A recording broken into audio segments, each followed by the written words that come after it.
want to turn to a live report that we have coming for us from Bank of America Stadium. As we've been talking about throughout the day, lots of fans getting excited for the first preseason game here between Panthers and Browns. And our Danielle Stein is getting us ready for this matchup and talking about all the storylines that we should be watching here tonight. So Danielle, start us off. How are things looking? And were you able to get any more intel on what's to come tonight? I don't know if you can hear the stadium music going right now, but it is about to go down for the first preseason game of 2025. People have a lot of hype around this Panthers team right now, evidenced by the music that you can hear. We're still a couple of hours away from kickoff, but there's a lot of anticipation for what this team could be delivering, as Bryce Young, again, getting another year under his belt, his third season in the NFL, as well as some continuity, of course, coming with the head coach Dave Canales and Dan Morgan in the front office. So those kinds of continuities where these guys have gelled year after year now, that's only going to help things really flourish.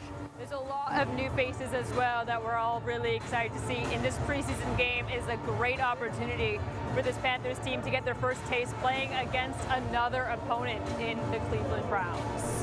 I think, of course, we're going to talk about the Browns in a second, but, one of the things that we've heard y'all prepping us for, the fact that we will be seeing Bryce Young, in fact, for this game. We know that we didn't get to see him for a bit when preseason kicked off last year.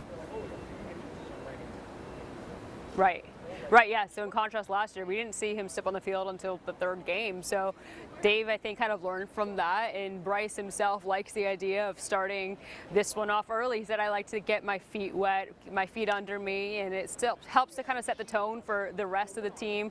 We're obviously not going to be expecting to see much of them. Dave did say, if we can get a good drive from them, as long as it's not like a 3 and out, get some good time for them to sort of gel on the field, then it'll be good. We want them to be out there, but obviously not too long. It is preseason. We will know that Bryce will be starting, and we can expect a lot of the starters that we can expect who will be starters in this depth chart on the field as this kicks off at 7.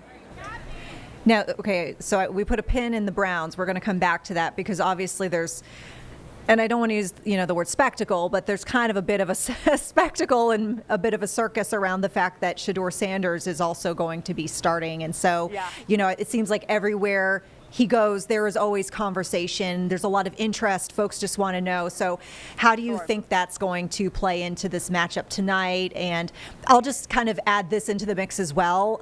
I went and, did a walk around Uptown earlier today just because I like to people watch and just see who's always around. I saw a lot of Browns fans checking into hotels today.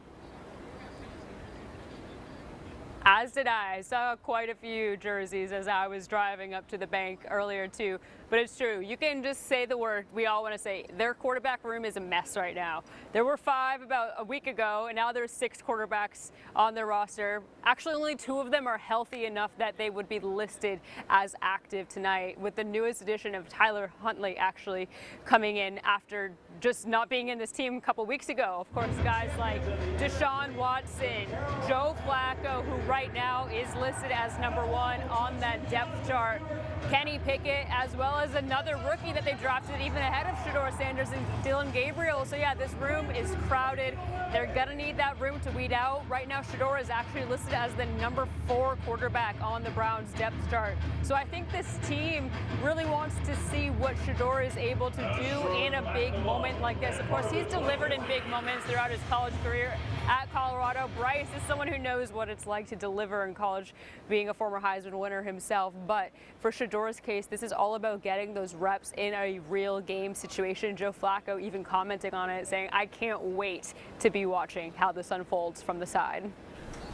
Now, the other element that we know a lot of folks will be watching, this will be on the Panthers side, of course, but the fact that, the defense has a lot to show, to prove, to come back from. I mean, we were talking about how it was kind of, I guess, historically bad, if you will, last season. So how is it looking on that front? And what do you think the expectations, will be for fans watching tonight on that front?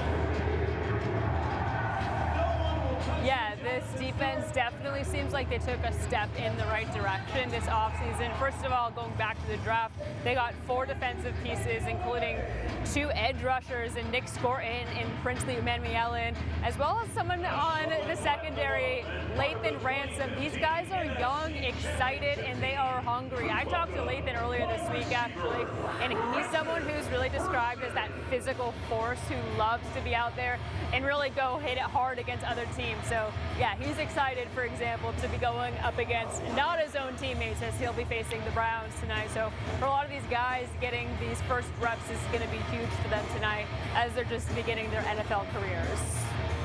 Now, I personally feel like it's entirely too soon for this, but I feel like it is worth mentioning for folks who like to, I guess, get a little excited, maybe into the weeds a bit.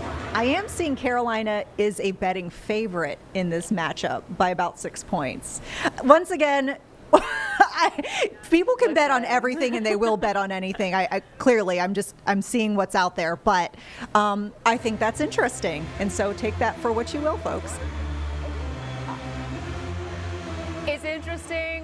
We will know at the end of the day, this is preseason. We know that both sides will not be putting out their game-ready rosters that we could anticipate if it were a Week 1 matchup. But we do know one thing, and that a lot of reports actually were saying that it was the Panthers who won the day at that joint practice just a couple days ago on Wednesday when they were going up against the Browns. So hey, maybe the Browns are in a little bit of trouble with what's going on in their quarterback situation as they're trying to feel that out. Of course, everything does start through that player under center. So as they are still kind of navigating it, we will see if the Panthers are able to capitalize.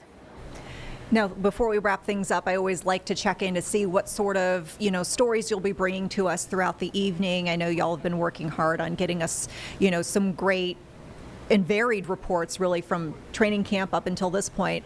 So tonight here on WCNC Plus, as folks look for live reports from y'all, what will you be bringing? Anything interesting in particular that you think you have for us coming up? Yeah, we got a lot of hits coming up in the next couple of hours. We're going to be looking a little bit more into that relationship between Bryce Young and his newest offensive weapon, and Tetaroa McMillan. T-Mac, of course, is someone who Bryce kind of identified during the draft process as someone who he really wanted to work with. Going back to that Cali connection, we're going to look more into that later. And then around 5:50, we're going to be welcoming on Julian Council of Locked On Panthers. He's going to be coming live with me here, and we're going to break down what we can expect out of this matchup later tonight. All right. Fantastic. Danielle Stein, thank you so much for joining us here on Live Impact News. And of course, we look forward to seeing your reports here on WCNC Plus as we turn it over to the evening newscasts.